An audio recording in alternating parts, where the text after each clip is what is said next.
కేంద్ర హోంశాఖ సహాయ మంత్రి బండి సంజయ్ని మర్యాదపూర్వకంగా కలిసిన జిల్లా బీజేపీ నాయకులు. ఈ సందర్భంగా ఆఫీసులో శనివారం సాయంత్రం 4 గంటలకు మర్యాదపూర్వకంగా కలిసి శాల్వాతో సన్మానించి శుభాకాంక్షలు తెలిపిన జగిత్యాల జిల్లా బీజేపీ సీనియర్ నాయకులు, బీజేపీ రాష్ట్ర సీనియర్ నాయకులు ముదిగంటి రవీందర్రెడ్డి, రవి, నరేంద్ర శ్రీనివాస్, సిపెల్లి రవీందర్, లింగపేట శ్రీనివాస్, ఆంకార్ సుధాకర్, చీటి శంకర్రావు, వెంకటరెడ్డి, కిషోర్ సింగ్, లక్ష్మారెడ్డి, జ్ఞానేశ్వర్, మహేందర్, బాలే, శ్రీనివాస్, కుర్మాచలం సతీష్, బిట్టు, పరంధాం, గుడిసెల నాగరాజు, శేఖర్, పులాస సత్తి, మహేందర్ తదితరులు పాల్గొన్నారు.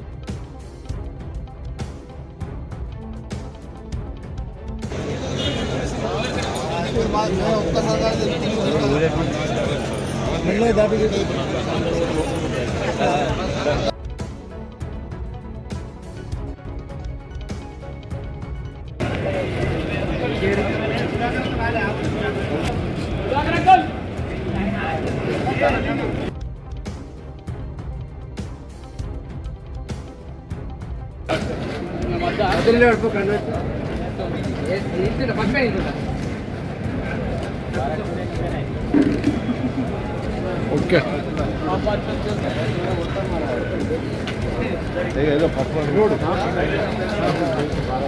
ఈరోజు కేంద్ర హోంశాఖ సహాయ మంత్రిగా నియమితులైనటువంటి మన ప్రియతమ నేత బండి సంజయ్ వారిని కలవడానికని జగిత్యాల నుండి కార్యకర్తలను, భారతీయ జనతా పార్టీ సీనియర్ కార్యకర్తలు అందరూ చూసి కలవడం జరిగింది.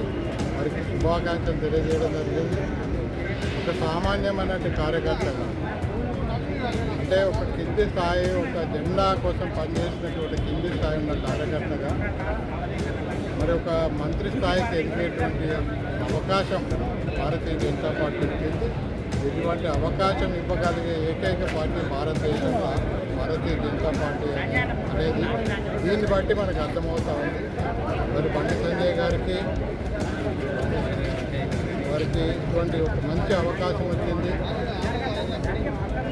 ప్రజల మధ్యలో హిందూ బంధువుల కోసం తను చేసినటువంటి అనేక సంవత్సరాలు పోరాడినటువంటి ఒక కార్యకర్తకు ఇటువంటి అవకాశం వచ్చింది.